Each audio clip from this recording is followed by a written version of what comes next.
jours après la Pâque. Et Dieu a choisi pour correspondre les faits que cela puisse se faire de la même manière et que ce soit le jour où le Saint-Esprit descend. Pourquoi Dieu a fait correspondre les deux? Vous allez vous rendre compte que Dieu parle aux disciples. Il leur dit, vous allez rester à Jérusalem. Après les avoir donné la mission d'aller dans le monde entier, de faire des nations ses disciples. Le Seigneur me dit, ne soyez pas pressés. Restez d'abord à Jérusalem.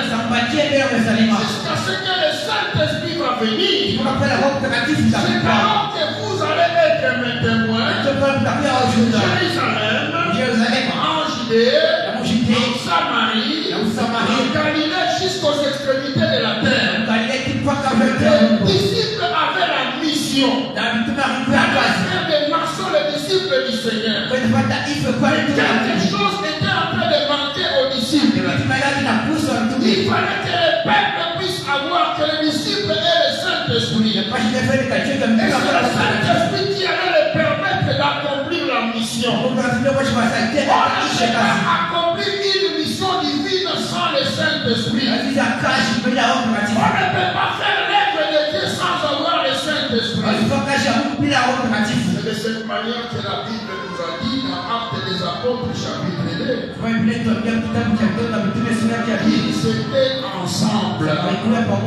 Et pourquoi ils étaient ensemble? Ils exécutaient l'ordre du Seigneur. Et la Bible dit que c'était le jour de la Pentecôte. Ils étaient ensemble. Nous avons expliqué le dimanche passé. L'esprit ne peut se mouvoir. L'esprit ne peut que se manifester. Que seulement là où les gens sont ensemble. Si nous voulons que dans notre église, dans notre assemblée locale, que l'esprit se soit en train de se manifester, une chose est sine qua non. Nous devons être ensemble. J'entends quelqu'un me dire amen. Amen. J'entends quelqu'un me dire un amen bien. Amen. L'esprit de Dieu ne se manifeste que là où les gens sont ensemble. L'esprit de Dieu ne se manifeste que là où il y a l'amour. Parce que Dieu est amour.